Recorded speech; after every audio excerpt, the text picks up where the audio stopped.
I'm Steve, and today I'm going to talk about something interesting. This time, crypto. I've followed along with cryptocurrency, at least casually, since folks around me in the tech world started talking about Bitcoin in maybe 2009 or 2010. From the start, it struck me as a novelty project that had more in common with gambling than banking. Nothing that's happened in the past 15 years or so has really changed that first impression. What I find interesting in crypto isn't really crypto itself. I've never bought or sold any, and don't think it's much use as a technology, honestly. It does, however, embody and evangelize a worldview about relationships and values that I find fascinating and troubling. In some ways, cryptocurrency is extremely straightforward.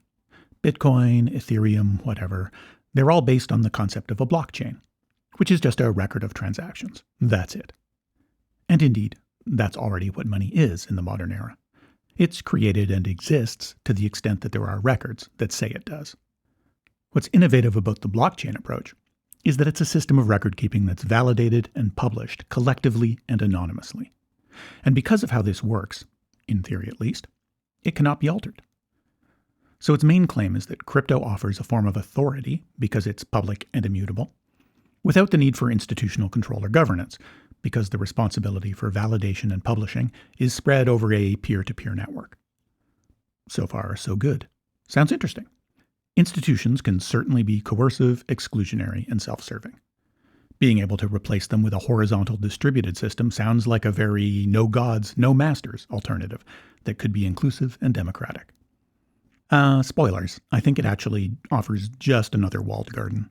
It replaces the grasping selfishness of financiers with the grasping selfishness of technocrats. Meet the new boss, same as the old boss. Folks like to treat crypto as a sort of world-changing innovation. But Bitcoin largely just collected and popularized ideas that had been kicking around in some cases for decades.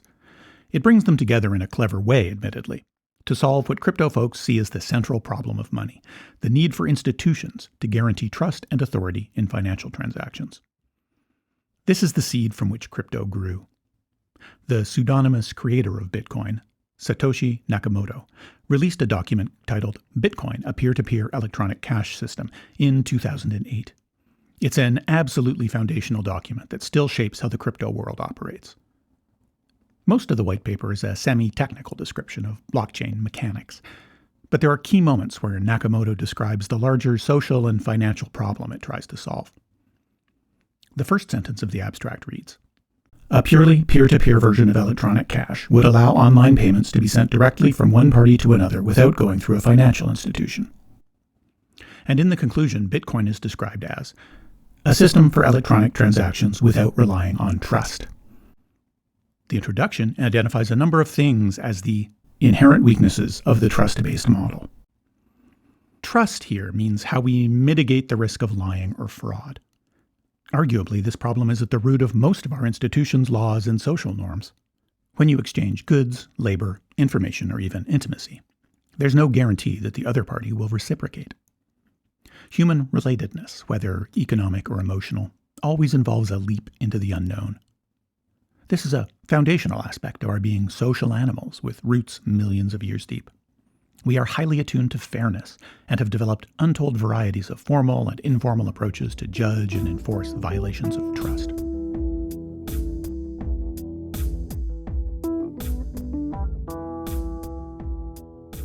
In a more narrowly financial sense, Nakamoto sets out this main problem. Completely non-reversible transactions are not really possible, since financial institutions cannot avoid mediating disputes. The cost of mediation increases transaction costs, limiting the minimum practical transaction size and cutting off the possibility for small, casual transactions. He wants transactions to be non-reversible. This is both understandable and totally bizarre. It's true that some percentage of, say, credit card purchases get fraudulently reversed. Cerise buys something from Amadullah, then lies to her credit card company and reverses the charges. This is called chargeback misuse, and represents a large percentage of worldwide credit card fraud. Importantly, a chargeback is intended to protect consumers from themselves being defrauded. We're able to reverse fake Amazon and online casino charges if our card is spoofed, for example.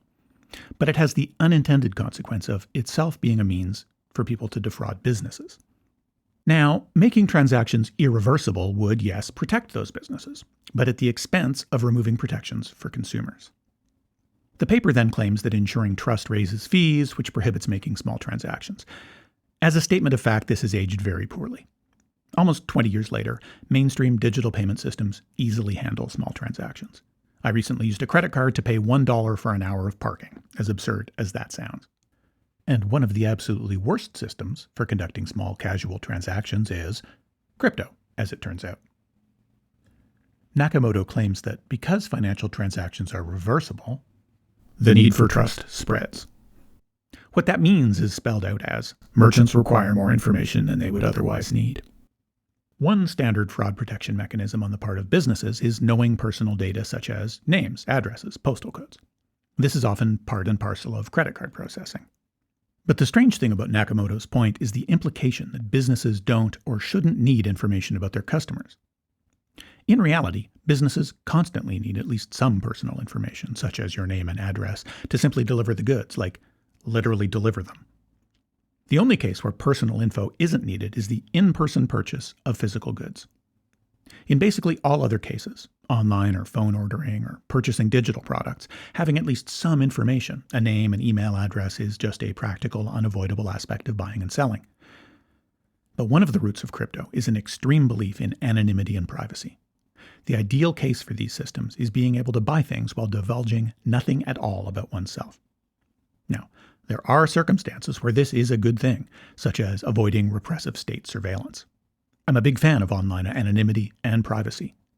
Data protection is a massive and underregulated problem under surveillance capitalism.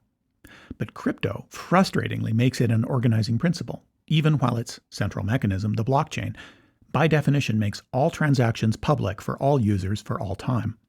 Unless you have an international espionage level of operational security, you are pseudonymous at best on the blockchain, and you can in fact be tracked. In terms of moving money around the world anonymously, the people who benefit most are criminals. And so for many years, criminality was the most practical and common use of crypto. Which brings us to the final point in Nakamoto's intro. A certain percentage of fraud is accepted as unavoidable. This strikes me as a basic, pragmatic acceptance of the world as it is, and not as a problem to be solved. And yet this is leveled as a criticism of the current state of affairs. It introduces something I find troubling about not just crypto, but the more general world of tech, the idea that we can optimize and perfect things with technology. It also reveals that crypto has a largely incoherent sense of ethics about fraud and how that relates to authority.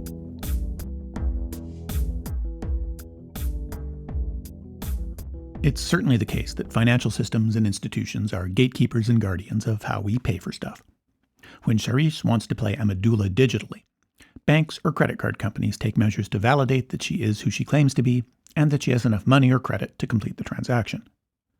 The institutional framework relies on things like government-issued ID, tax and financial reporting, and interconnected corporate systems that rapidly settle transactions to move money around between people who are who they claim to be.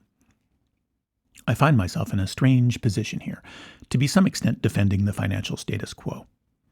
So to be clear, banks and governments are very often inefficient, unethical, short-sighted, and profiteering. Surveillance capitalism has turned personal information into a commodity that is bought and sold, whether to further yet more buying and selling, or for more malign and repressive ends. Deep and abiding systemic economic injustices deprive people of rights, opportunities, and life. Colonialism and capitalism have been extractive and exploitative and set people against both one another and the needs and capacities of the natural world. Crypto folks are entirely right to be suspicious and cynical.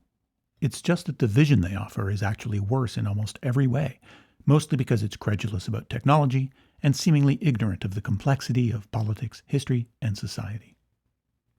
I'll start with the failed promise of crypto to actually solve the problems it diagnoses.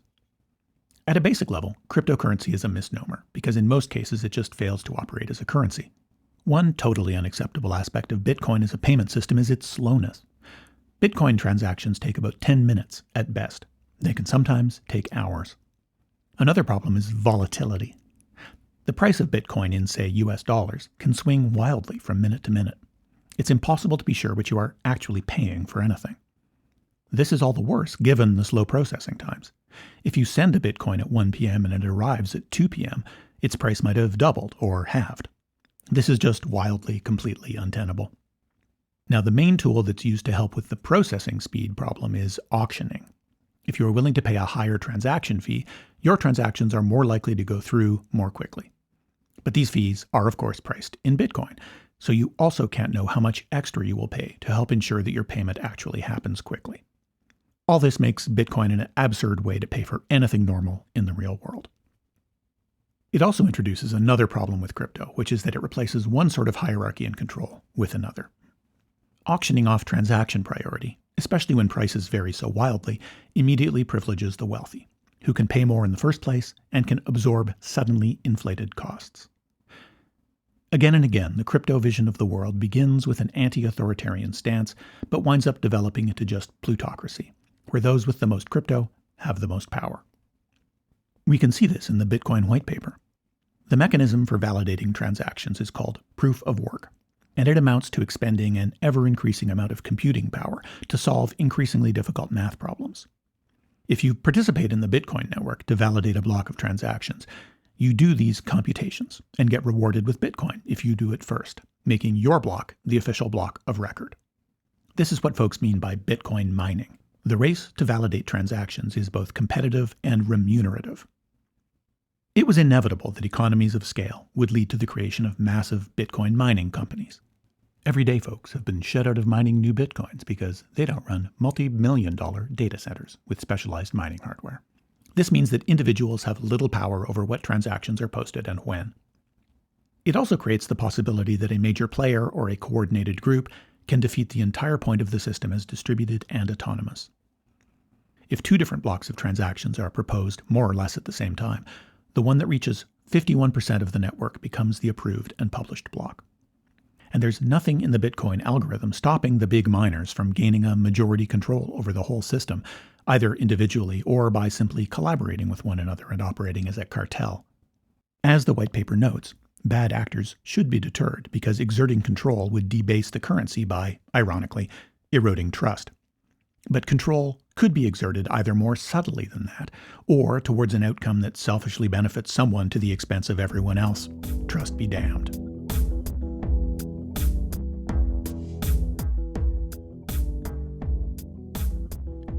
Irreversibility is the real cornerstone of blockchain technology and ideology. This, as mentioned, removed a key protection against fraud. It replaces it with nothing. Crypto takes one of two wildly unrealistic perspectives on fraud. One, it can be made impossible by technical means, which I would contend is itself impossible. Or two, it doesn't exist. By that, I mean the attitude that what happens on the blockchain happens on purpose. You weren't deceived. You just made a bad decision. Sucks to be you, I guess. The attitude baked into this insistence on irreversibility, which is core to every crypto project I'm familiar with, is that if you get defrauded, well, too bad. Guess you shouldn't have let that happen. Unsurprisingly, the crypto world is rife with scams, fraud, and hacking, which flourish under the structural protection that there's no recourse for people to get their funds back. Crypto replaces a sometimes unequal approach to enforcement and recourse with just no enforcement or fraud protection at all. And the problem is that fraud works. Hacking works. Complex systems and human psychology are both evidently and constantly fallible. The idea that technical tools can make fraud irrelevant is a willfully ignorant techno-utopian pipe dream. Speaking of pipe dreams, one justification crypto folks often offer is the concept of banking the unbanked, by which they mean reaching people who are currently excluded from the financial system and getting them access to saving, investment, and payment tools. The big problem with banking the unbanked is that crypto just fails at the core functions of banking. Banking offers stability and convenience, and Bitcoin is neither. As discussed, the value of Bitcoin and making transactions with it are both unpredictable. Many folks who are unbanked already experience economic precarity. Bitcoin isn't any better. The second problem is that crypto is, if anything, even more complex and exclusionary than traditional banking. All of your options when getting into crypto either require quite advanced technical knowledge or, ironically, blind faith in someone else's tools. And this just displaces rather than replaces the need for trust and institutions. Here's what I mean. Crypto is entirely digital. Buying, storing, and using crypto means navigating a bewildering plethora of websites and apps, often run by companies called exchanges. You can also independently store your Bitcoin or Ethereum or whatever using tools called wallets. Because most people aren't programmers, interacting with any blockchain generally requires using a combination of programs and platforms created by others. Instead of trusting a bank, we are asked to trust some website or a program downloaded from the internet. Not ideal. Even experts have to take this software on faith. Take the core Bitcoin code, for example. Even if you are one of the few who can download the source code and compile it yourself, you are beholden to what others have written into it over the years. In theory, you could go through yourself and audit the programming, but at the time of writing, Bitcoin Core contains almost 750,000 lines of code across nearly 3,000 files and in a variety of programming languages, so good luck with that. At every step, you are faced with either coding your own program or using someone else's software. Most exchanges combine crypto storage and transaction tools. This has made things more convenient for the general public, but also for hackers and thieves. Crypto wallets and exchanges have a long history of being hacked or just being outright scams. From Mt. Gox to Celsius to FTX, tens of thousands of people have been bilked out of billions of dollars because fraud is pervasive in the crypto sphere, facilitated by it being abstruse, online, irreversible, international, and broadly unregulated. The technical reality of crypto systems has, if anything, reproduced and magnified the problem of trust in the form of a whole ecosystem of digital black boxes, the apps, algorithms, and exchanges that make up crypto. It's a good example of how the ideals and the reality of crypto seem to be constantly at odds, especially when they try to make their simplistic techno-libertarianism operate in the real world. Circulating throughout the crypto project is a kind of naive utopianism. Crypto folks are inexplicably overconfident that all of humanity and culture, as well as economic activity, can be represented in code. Someone somewhere has suggested putting just about everything on the blockchain. It's a strange technological hubris that paints politics, ethics, and relationships as merely technical problems to be solved. And technology and programming are treated as somehow pure, abstract, inexorable, and not themselves fallible products of fallible humans. The common crypto slogan, "Code is law," is just a wild example of this. I've been the guy hammering furiously at his laptop, fixing critical bugs literally minutes before, and in one memorable case minutes after, a high-profile product launch. One of my favorite pieces of writing about programming and computer culture is Ellen Ullman's 1997 memoir, Close to the Machine. At the time, Ullman had been a computer engineer for 20 years. It opens with a scene of her and her team pulling all-nighters, fueled by pizza and wine. She says, "If people really knew how software got written, I'm not sure they'd ever give their money to a bank or get on an airplane ever again." The idea that code will somehow solve everything is deeply naive and also dangerous. It empowers only technologists. Everyone else faces a vastly worsened trust environment, facing anonymous bad actors at every turn who are empowered by the fundamental design of the blockchain and emboldened by its uncaring, individualist, adversarial culture. Given how obsessive the crypto world is about the arbitrary and coercive power of institutions, it is conspicuously naive about the tech sector, which is positioned as some sort of savior for society. This is at least partly a product of the era that launched crypto. Nakamoto's white paper was released during the worldwide financial crisis that unfolded in 2007 and 2008. This followed hot on the heels of the meteoric rise of Facebook and the transformative arrival of the iPhone.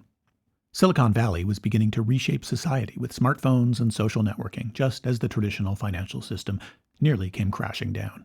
The crisis starkly illustrated the risks of centralized traditional financial authority. But crypto enthusiasts seem to ignore the fact that the crash resulted from lax regulation, something they would claim is irrelevant and unnecessary. And yet it can't help but reappear. As much as crypto folks want to just code the messiness of human society out of existence, even in its founding documents, the challenge of regulation and authority keeps popping up. For example, the final paragraph of Nakamoto's white paper makes the usual reference to abolishing trust, which is what necessitates the regulatory and authoritative role of banks and governments that he rejects. But then, the very last sentence of the paper reads, "Any necessary rules and incentives can be enforced with this consensus mechanism." So, Even this freewheeling and independent, networked world, purportedly free of authority, is seen to require the carrots and sticks of some form of regulation that falls outside the algorithm.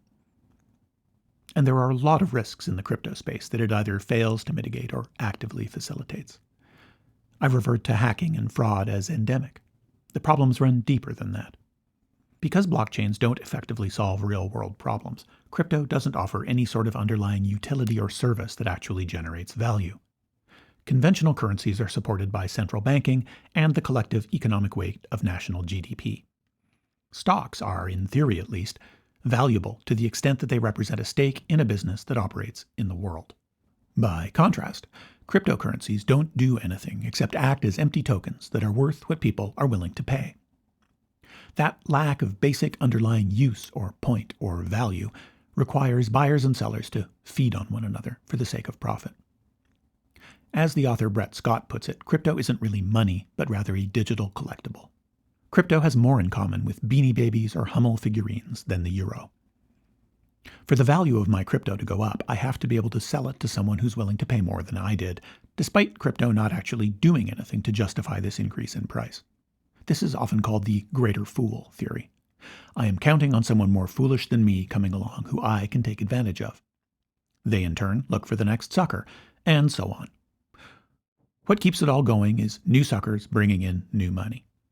The whole thing is cynical and predatory, built on radically individualist, adversarial foundations, and with misanthropic and alienating outcomes.